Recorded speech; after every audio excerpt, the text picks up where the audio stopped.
नमस्ते दोस्तों, स्वागत है आपका उपागम एकेडमी पे। दोस्तों, आप बोर्ड पे देख रहे होंगे तो आपको समझ में आ गया होगा कि आज हम लोग क्या पढ़ने वाले हैं। आज हम लोग पढ़ने वाले हैं वेव्स के बारे में। वेव्स यानी तरंग।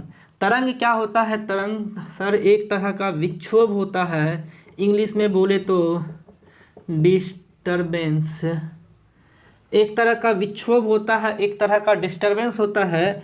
इस आदमी ने एक तमाचा खींच के मारा। इस बेचारे के गाल पे एकदम हलचल से उत्पन्न हो गई, एकदम सनसना गया, एकदम से सनसना गया। ये सनसनी, ये हलचल, ये डिस्टरबेंस, ये विक्षोभ तरंग होता है, वेव कहलाता है। एक पानी में एक ढेपा मारो तो एक हलचल, एक विक्षोभ, एक डिस्टरबेंस पैदा होता है। इसको हम लोग दोस्तों तरंग कहते हैं। अगर सही डिफिनेशन में चले जाए तो तरंग क्या होता है? तो तरंग एक तरह का विक्षोभ होता है। Wave is a disturbance which move in a specific direction of particle direction, specific direction of particles direction।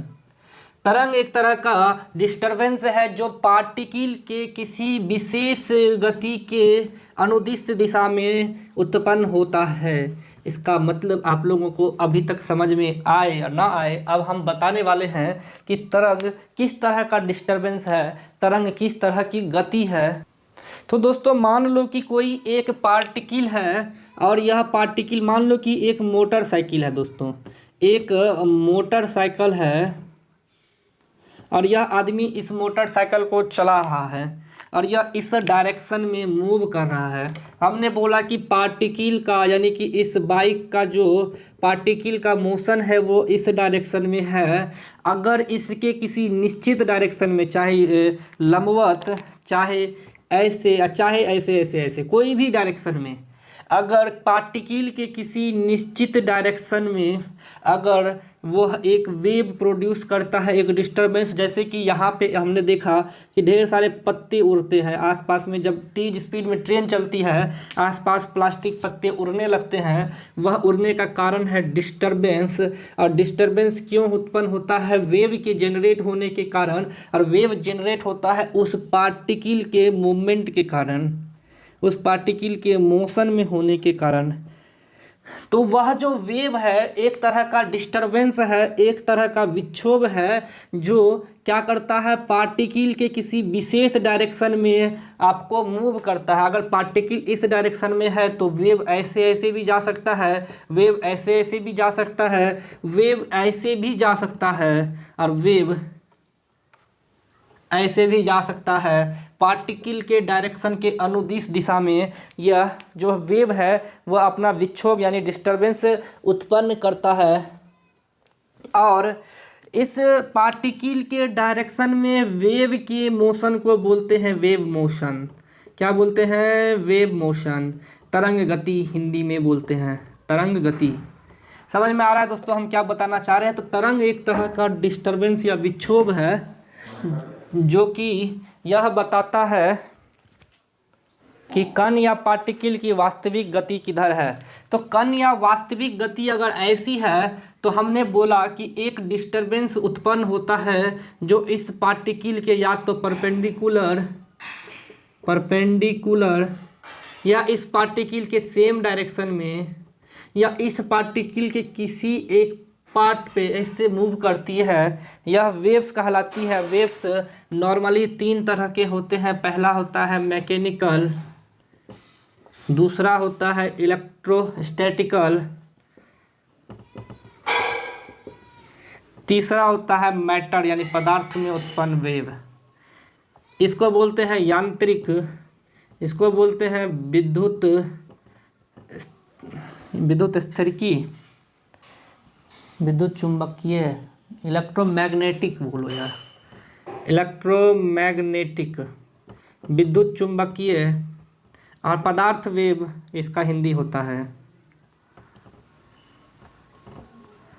अगर डेफिनेशन की बात करें तीनों में, तो ये तीनों वेव में हम एक सिंगल डेफिनेशन बता सकते हैं कि मैकेनिकल वेव, जब आपको वेव को,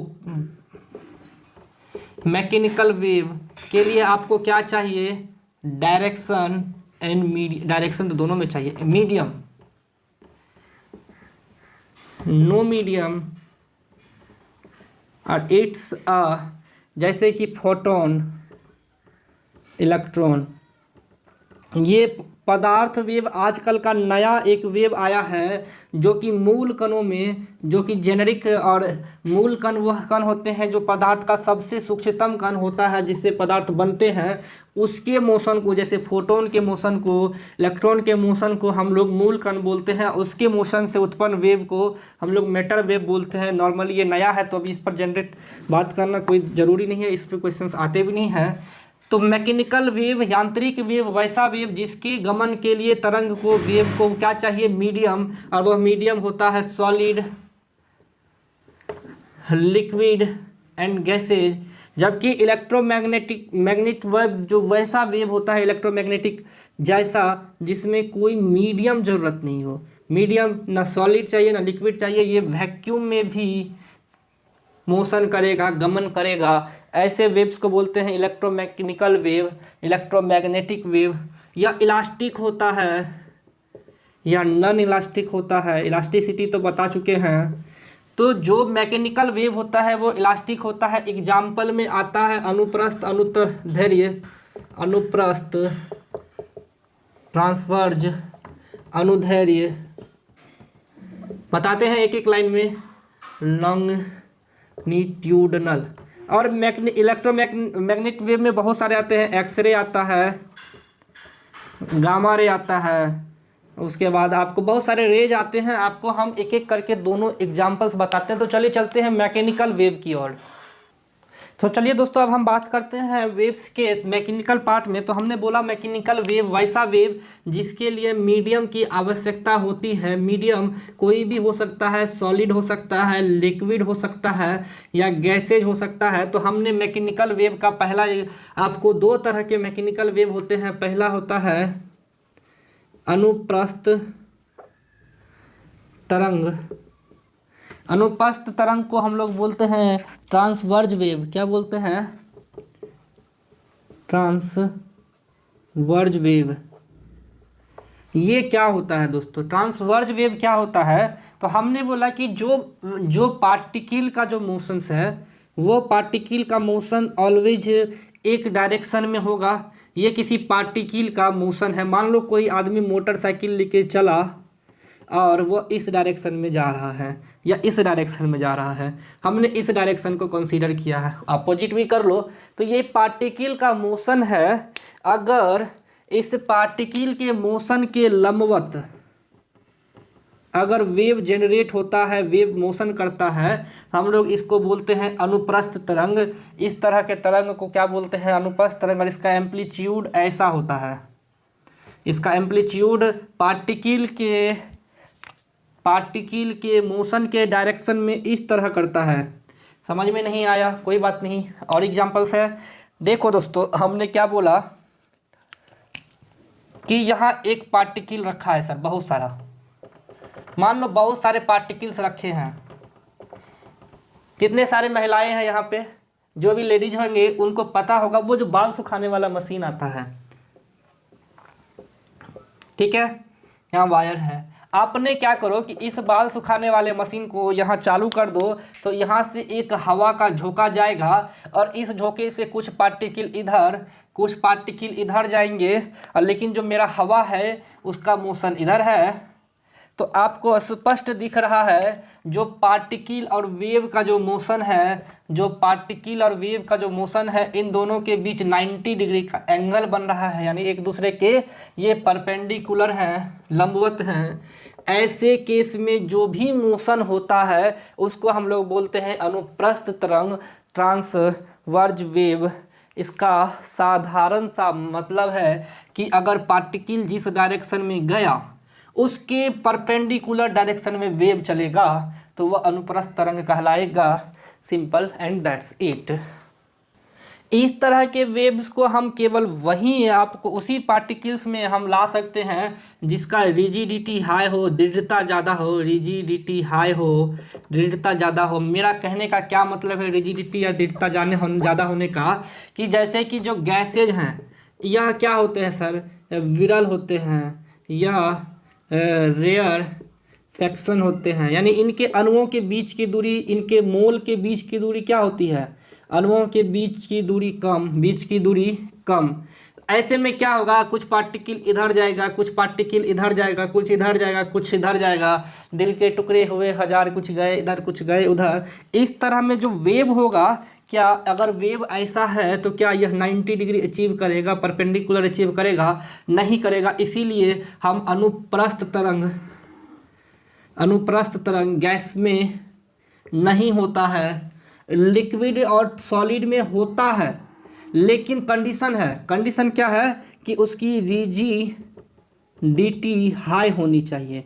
यानी कि वह रिजिडिटी हाई होने का मतलब वह प्रत्यास्थता उसकी ज़्यादा होनी चाहिए, इलास्टिसिटी ज़्यादा होनी चाहिए। एक एग्जाम्पल है इसका क्या कि सर अगर कोई जल का स्रोत है और उस पर हमने एक पत्थर मारा, तो पत्थर जैसे ही मारा तो जल के ऊपरी स्रोत पे एक वेव जो हमको दिखता है वह अनुप्रस्थ है। अनुप्रस्थ क्यों है सर? कि सेंटर में एक वेव पार्टिकल का मोशन है और वेव का मोशन ऐसे है, तो ये 90 डिग्री ऊपर, लेकिन अंदर की ओर नहीं, क्योंकि अंदर में भी अगर हमने अंदर देखा तो अनुदैर्ध्य तरंग है और वह नीचे की ओर लगाता है। आपको हम इसके बाद बताते हैं जब हम दोनों को कंपेयर करेंगे। तो ये आपको दोस्तों समझ में आ गया क्या कि अगर पार्टिकल के लंबवत डायरेक्शन में वेव गमन करे, मोशन करे, तो उसको हम लोग बोलते हैं अनुप्रस्थ तरंग। गैसों में अनुप्रस्थ तरंग नहीं होता है, केवल सॉलिड और लिक्विड में होता है, और सॉलिड लिक्विड में भी वैसे सॉलिड लिक्विड जिनका रिजिडिटी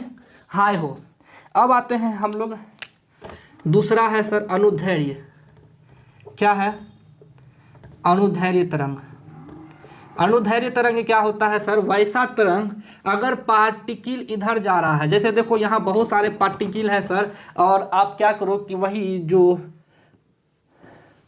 ब्लोअर होता है हवा मारने वाला, वो लड़कियां जिससे बाल सुखाती है, आप हवा मारो इसको और ये सभी पार्टिकल इस तरह से मोशन करेंगे, तो पार्टिकल का मोशन इधर और ये हवा का भी मोशन इधर है, हवा का भी मोशन इधर है, हवा का भी मोशन सेम डायरेक्शन में है। पार्टिकल के डायरेक्शन में वेव गमन कर रहा है, मतलब जब कण की दिशा में तरंग उत्पन्न हो, कण की दिशा में तरंग गमन करे, वेव मोशन करे, तो इसको बोलते हैं अनुदैर्ध्य, इंग्लिश में लॉन्गिट्यूडिनल वेव। इंग्लिश कमजोर है, थोड़ा मिला लेना, क्या होता है स्पेलिंग देख लो यार, मैं तो गाली देगा सब। तो लॉन्गिट्यूडिनल ठीक तो था यार, लॉन्गिट्यूडिनल वेव। तो कण की दिशा में अगर कोई वेव चले तो उसको बोलते हैं अनुदैर्ध्य, और कण के परपेंडिकुलर डायरेक्शन में कोई वेव चले, चाहे ऊपर चाहे नीचे, उसको हम लोग बोलते हैं अनुप्रस्थ। तो एक साधारण सा एग्जाम्पल तो हम ले लिए कि यहाँ बहुत सारे पार्टिकल को ले लो, मतलब दोस्तों अगर कोई पार्टिकल है और इस पार्टिकल, मैंने बोला कि एक हवा का झोंका दिया, एक ब्लोअर चला के, अगर यह पार्टिकल क्या करे कि कुछ पार्टिकल सीधा चला जाए, कुछ पार्टिकल इधर, कुछ पार्टिकल इधर चला जाए, और मेरा वेव का डायरेक्शन ऐसे ही रहेगा, ये हवा ऐसे ही गमन करेगी, तो जो पार्टिकल इस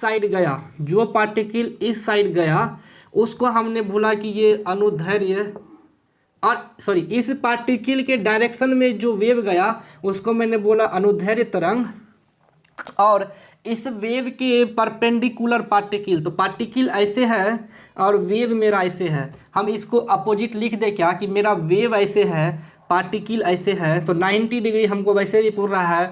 अगर वेव पार्टिकल के परपेंडिकुलर है तो उसको बोलते हैं अनुप्रस्थ तरंग। ठीक है, इतना तो समझ में आ गया।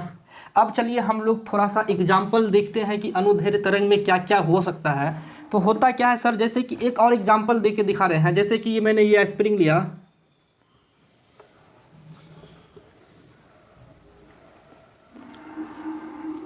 आप क्या करो कि एक सिरे से एक स्प्रिंग को बांध दो और इसको खींचो, तो यह स्प्रिंग क्या हुआ, यह स्प्रिंग क्या हुआ कि यहाँ से खिंचाया, एक जगह जमा हुआ, फिर इस पार्ट को यहाँ से एक जगह जमा हो गया, फिर खिंचाया, फिर जमा हुआ, फिर खिंचाया, अंतिम तक आपने देख रहा है कि जहाँ खिंचाया वह विरल हो गया, जहाँ जमा हुआ वह संपिंडित, कंप्रेस कर दिया हमने इसको, यहाँ कंप्रेस कर दिया और यहाँ फैला दिया। फैलाने का मतलब रेयरफेक्शन, यहाँ पे मैंने कंप्रेस कर दिया और यहाँ पे और रेयरफेक्शन यानी विरल।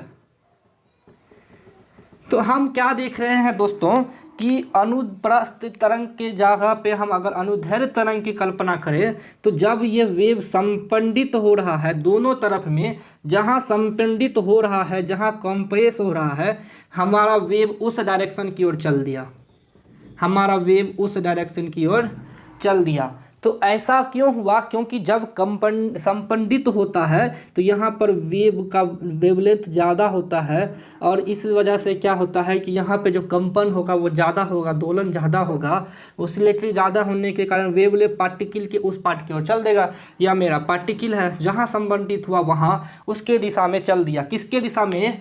कण की दिशा। कण मतलब पार्टिकल। एग्जाम्पल क्या है सर? साउंड।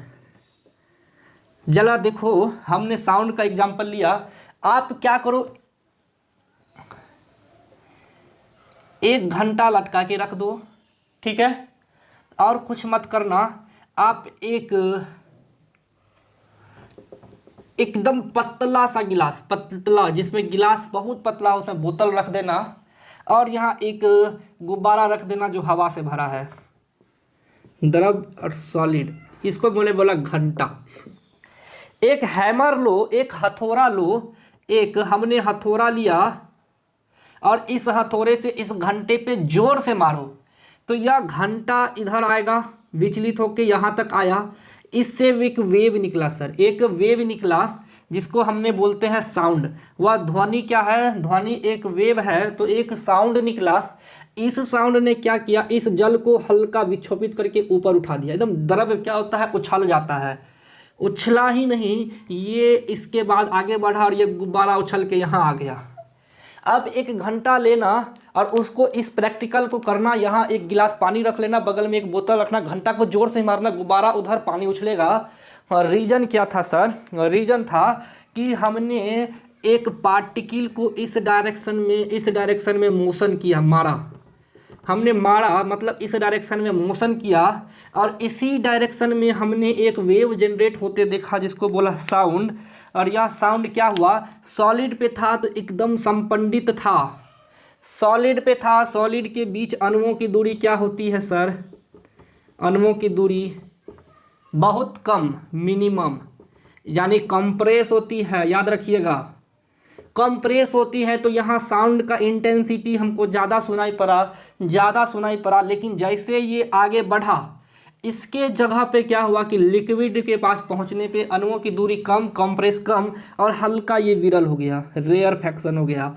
यहाँ पे आपको साउंड कम सुनाई पड़ेगा, लो साउंड, हाई साउंड और वेरी लो साउंड। गुब्बारा तक पहुँचते पहुँचते आवाज़ एकदम कम हो जाएगा। आपने क्या करो कि हम एक एग्जांपल लेते हैं। अब देखो, एकदम फटाक से एक आवाज़ आया, बंद हो गया, लेकिन अगर आप इसी आवाज़ को माइक्रो सेकेंड में लोगे ना तो ये आवाज़, ये फट से जो आवाज़ किया, ये इतना आवाज़ होने के बाद ऐसे ऐसे ऐसे ऐसे ऐसे ऐसे ऐसे ऐसे करके ख़त्म होगी, यहाँ से शुरू होके। तो इंटेंसिटी जो वेव की होती है ना, उसके डायरेक्शन की ओर अगर हो तो वो अनुदैर्ध्य तरंग पे डिपेंड करती है। और अनुदैर्ध्य तरंग ऑलवेज याद रखना कि पार्टिकल के तरंग की दिशा में गमन करती है, और परपेंडिकुलर गमन करे तो उसको हम लोग अनुप्रस्थ तरंग बोलते हैं। और लाइट एक अनुप्रस्थ तरंग है। एक एग्जाम्पल ले लो, तुमको हम अनुप्रस्थ तरंग और अनुदैर्ध्य तरंग की बताते हैं क्या होता है। जैसे एक घोड़ा दौड़ रहा है, एक घोड़ा दौड़ रहा है इस पथ पे, तो जो घोड़ा के दौड़ने की गति दिशा है ना दोस्तों, वो ऐसी है। घोड़ा इस डायरेक्शन में दौड़ रहा है, हमने बोला, खाली मान लिया कि इधर, अभी तुम इधर भी ले सकते हो, कोई मतलब नहीं है। हमने बोला कि इस डायरेक्शन में घोड़ा दौड़ रहा है, तो घोड़े की दौड़ने के वजह से सरफेस पे एक हलचल यानी एक विक्षोभ उत्पन्न हुआ, इस विक्षोभ या डिस्टरबेंस को हम लोग बोलते हैं क्या, तरंग। इस विक्षोभ को बोला हमने तरंग। यह विक्षोभ कैसा है, मैकेनिकल है कि इलेक्ट्रोवेव है, तो ये मैकेनिकल ही होगा, क्योंकि इसके लिए हमने देखा कि एक मीडियम है सॉलिड, मीडियम है सॉलिड, और यह तरंग इस घोड़े के डायरेक्शन में उत्पन्न हो रहा है, और जहाँ घोड़ा नीचे जोर से पैर मारता है वहाँ ऐसा ऐसा होता है, और जब पैर हवा में रहता है तो वहाँ ऐसा ऐसा होता है। फिर धरती पे पीटा तो ऐसा ऐसा, हवा में रहा तो ऐसा, साउंड दोनों टाइम सुनाई पड़ेगा, टपाटप वाला, टप टप वाला, सॉरी।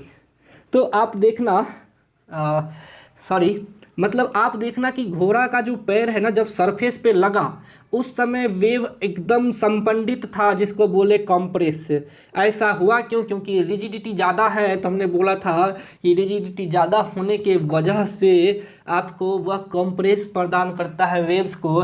लेकिन हवा में जैसे ही पैर गया घोड़ा का, यहाँ ये इंटेंसिटी फैल गया। तो ये अनुप्रस्थ तरंग का एक अपना नेचर है, अपना गुण है। तो आपको बता दें कि साउंड अनुप्रस्थ तरंग का एग्जाम्पल है, ये आप अभी देख चुके हैं। एक क्वेश्चन हमेशा याद रखना जो पूछा जाता है कि अगर किसी पानी या किसी सॉलिड के जब ऊपर सरफेस पे सिर्फ हम गमन करें, मान लो कि एक लकड़ी का लट्ठा है, लोहे का लट्ठा ले लो, एक लोहा का लट्ठा है, क्या है सर, लोहा का लट्ठा है, और हमने यहाँ एक हैमर से मार दिया, यहाँ एक हैमर से हमने मारा, यहाँ एक हैमर से हमने मारा, तो इस सरफेस पे जो वेव उत्पन्न हुआ ना, वो अनुप्रस्थ होगा, वो अनुदैर्ध्य नहीं होगा। क्यों, क्योंकि इसको जैसे ही मारा यह वेव इधर गमन किया, पार्टिकल इधर गमन किया। लेकिन जब यह ऊपर सरफेस पे, केवल सरफेस पे, दोस्तों याद रखना क्या बोल रहे हैं, सरफेस पे क्या होता है दोस्तों कि पार्टिकल के कण जो है अंदर की ओर चले, वेव सरफेस पे ऊपर की ओर चला, 90 डिग्री बना तो अनुप्रस्थ तरंग है। लेकिन कुछ वेव अंदर की ओर चल दिए पार्टिकल के डायरेक्शन में, तो जब अंदर की ओर होगा तो वह होगा अनुदैर्ध्य, और जब सरफेस पे यानी बाहर होगा तो वह होगा अनुप्रस्थ। यह सिर्फ सॉलिड ही नहीं, लिक्विड में भी होता है। और जल के सतह पर, अगर जल के सतह के जस्ट ऊपर हम एक पत्थर मारते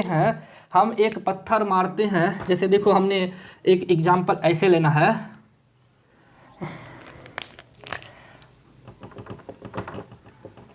ठीक है। तो जैसे ही हम एक पत्थर मारते हैं दोस्तों, तो इस सतह पे हमने क्या देखा कि हमने पत्थर को नीचे की ओर मारा और वेव ऐसे जनरेट होता है इस डायरेक्शन में। ये वेव की डायरेक्शन है, ये पत्थर यानी पार्टिकल की डायरेक्शन है। कितने डिग्री का कोण है सर, 90 डिग्री लंबवत है। लेकिन जब पत्थर बीच में आ गया यहाँ पे, अब इसको एक मीडियम बना, ऊपर हवा था, नीचे लिक्विड मीडियम चेंज हुआ, तो ये क्या किया कि इसको वेव को नीचे की ओर पत्थर के मोशन की डायरेक्शन में ले आया। जब सेम डायरेक्शन में है, अंदर क्या हो गया, अंदर हो गया सर अनुदैर्ध्य, लॉन्गिट्यूड वेव।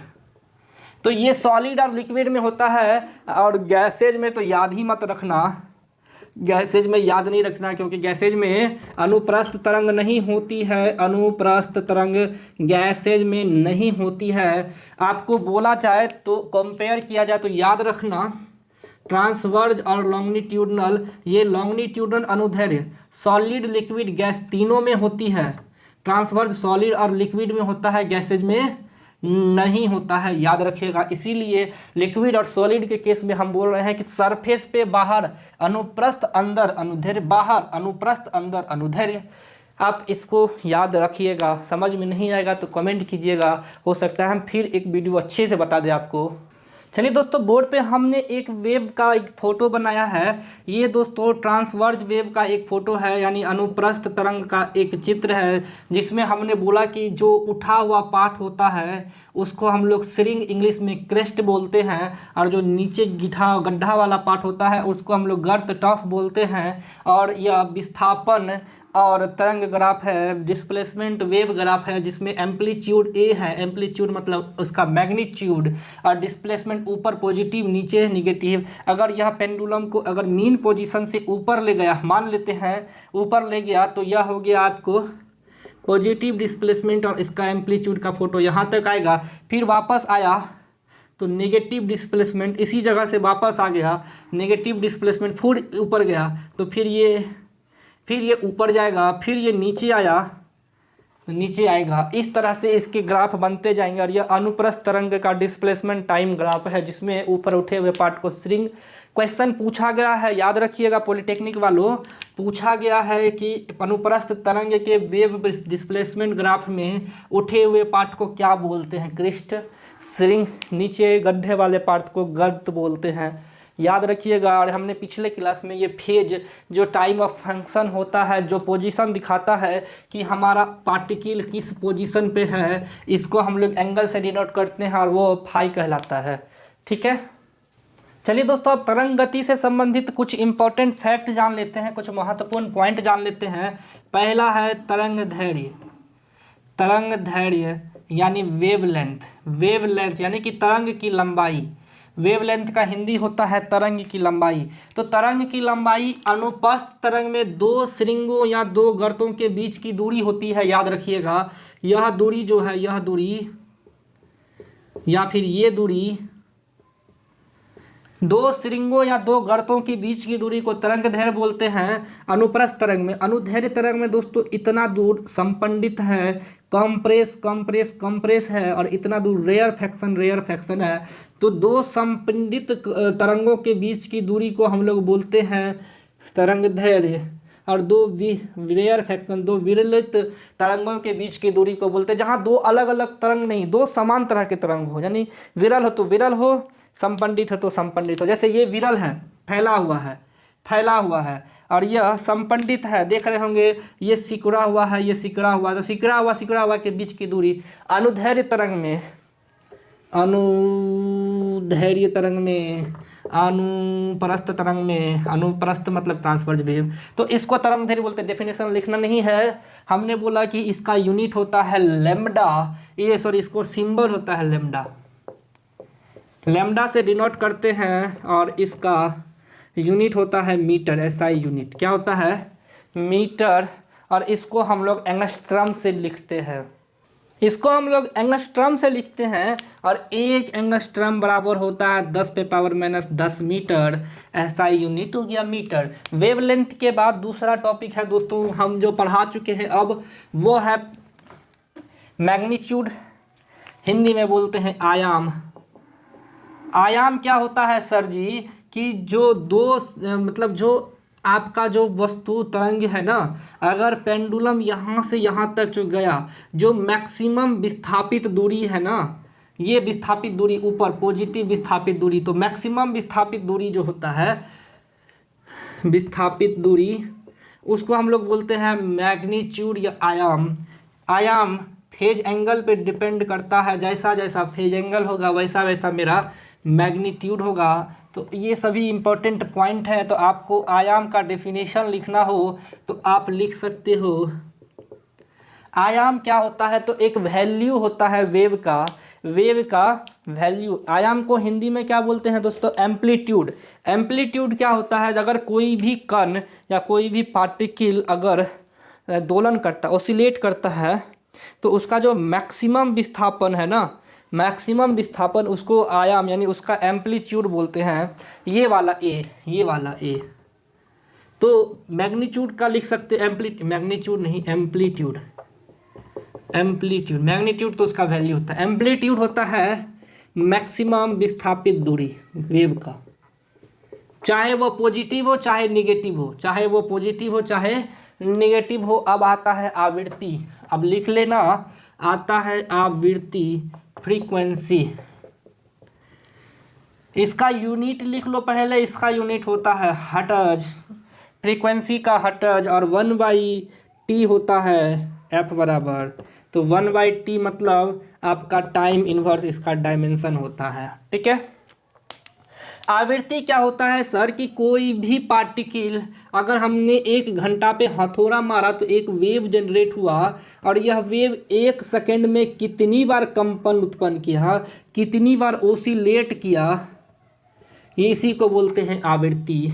एक आवृत्ति का मतलब होता है आवर्त गति। यह पेंडुलम अगर इस पोजीशन पे गया, इस पोजीशन पे गया, 1 सेकंड इधर लगा, 1 सेकंड इधर लगा, छोड़ो उससे कि यह कितनी बार 1 सेकंड में दोलन कर लिया इधर से इधर, वही उस पार्टिकल, उस पेंडुलम, उस गति को ऊपर वह दोलन उसका आवृत्ति कहलाता है, वह कंपन उसका आवृत्ति कहलाता है। और आवर्तकाल आवृत्ति का उल्टा होता है, यानी अगर आवर्तकाल हम पूछा जाए आपसे तो आवर्तकाल आवृत्ति का उल्टा होता है 1 बटा आवृत्ति होता है। यानी कि जितनी आवृत्ति, जितनी कंपन उत्पन्न होंगे, अगर एक से उस कंपन को भागा दे दिया जाए, जैसे कि इसी ने दोलन किया 10, 1 सेकंड में 10 बार, 1/10 भागा दे दो, 0.1 आपका टाइम लगेगा। ये आपका आवर्तकाल हो गया। तो किसी भी वेव में आवृत्ति होता है, एम्पलीट्यूड यानी आयाम होता है, वेवलेंथ यानी तरंगदैर्घ्य होता है, क्रिस्ट यानी श्रृंग होता है, ट्रफ यानी गर्त होता है, और स्पीड होता है यानी दोलन गति। ओसिलेशन होता है, ओसिलेशन यानी दोलन, दोलन होता है, और स्पीड होता है दोलन की गति। इतने चीज़ें होती हैं एक वेव में, और वेव दोस्तों हो गया ख़त्म। इसके अलावा नहीं, ख़त्म का, अभी तो यांत्रिक ख़त्म हो गया। अब बचा है विद्युत चुम्बकीय तरंग। हम आपको चलिए विद्युत चुम्बकीय तरंग बताते हैं क्या होता है। एक काम करते हैं दोस्तों, हमको लग रहा है समय ज़्यादा हो गया है, हम अगले क्लास में आप लोगों को विद्युत चुम्बकीय तरंग और उसके प्रकार और उसके एग्जाम्पल बता देंगे। विद्युत चुम्बकीय तरंग जो कि वेव के सेकंड पार्ट में आता है। विद्युत चुम्बकीय तरंग क्या होता है, कैसे काम करता है, इसके एग्जाम्पल्स क्या है, और विद्युत चुम्बकीय तरंग मानव जीवन में कैसे प्रभावित किया है, कैसे विद्युत चुम्बकीय तरंग एक नई क्रांति लाई है, आपको इसके बारे में चर्चा करेंगे। आज के लिए दोस्तों धन्यवाद।